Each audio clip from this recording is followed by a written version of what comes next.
Hello, it's Crispy Gobber.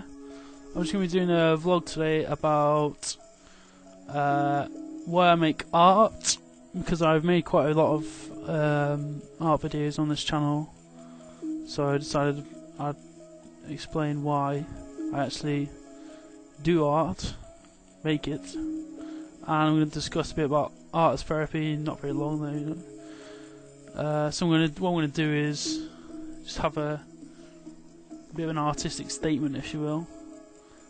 Talk about the art that I make, what categories it falls into, generally, and then talk a bit about art as therapy. Okay. So without further ado, I'm going to get on with it. Okay.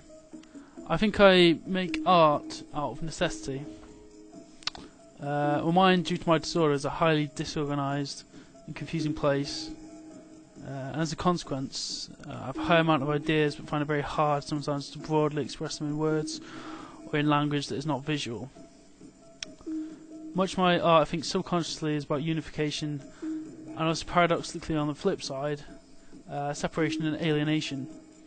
Alienation from self, from society, etc, etc. There's also a desire there, I think, to create my own world, my own visual language, if you will. So it's very internal and introverted. My art is okay. So I'm going to speak now about broadly what categories the art I make falls into, and show you some examples of each. So first category is abstract paintings and drawings, usually sometimes very visually busy. This is what a vast amount of my art consists of. Strange, uneven forms bustling around on paper or canvas. I think the reason I do so many of these is that there is to visualise different emotions, and also to express abstract visions I have, for want of a better word. That's visions of world beyond mind, meditative visions, if you will. Though I don't really meditate to get them, they just come out of my subconscious, whatever. They tend to swing between being chaotic and more calming.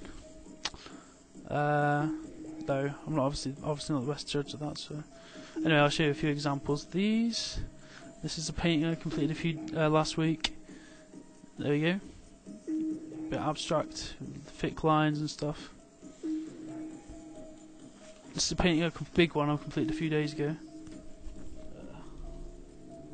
Get it all in shot. Call that Winter Dreams. Kind of happy with it, I don't know. Yeah, so that's that one. As you can see, I tend to use just normal shapes in a lot of them. Though in my drawings I use more complicated things, obviously, because it's easier to do that. Some drawings, examples of this kind of stuff. See, it's very chaotic and all over the place, sprawling. This is a drawing I actually did when I was in a mental ward. Not completed yet, because it's not all coloured in.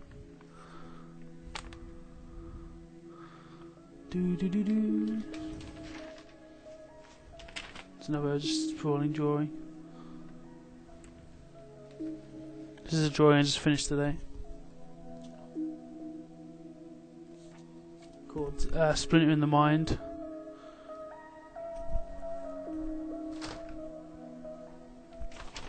That's just another one. So that's that category. What's the next one? Expressionist drawings. These are usually of mental anguish or emotion. I also like to produce drawings that portray emotion or help me express my inner feelings and world, which not to blow my own trumpet, but I will sound like I'm doing it anyway. I think my inner world's quite rich, but I find it hard to express the outside. I guess that's the paradox of lots of artists. So let's get some examples.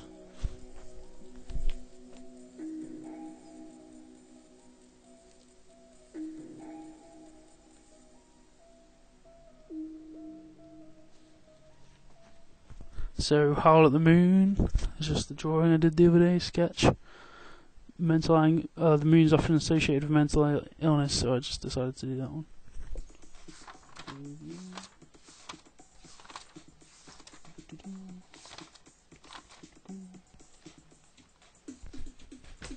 about the only example I can think of right now.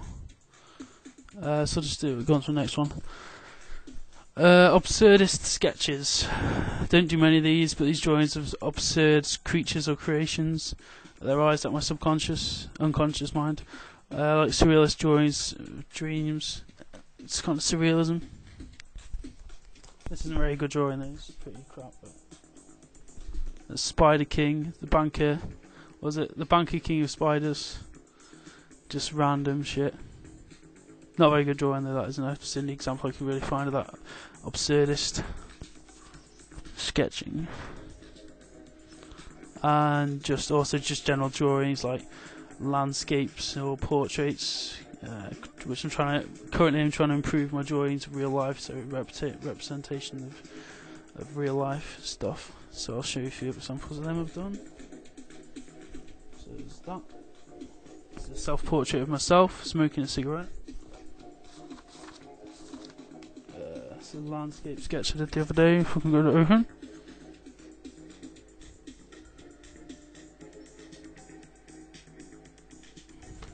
That's just a sketch of somewhere near my house where I live. A bridge. Alright.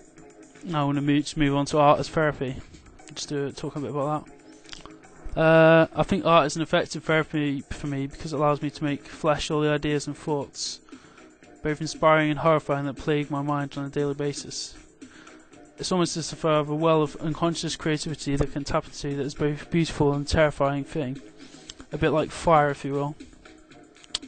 That's not to say I'm more creative than others, because I'm probably not.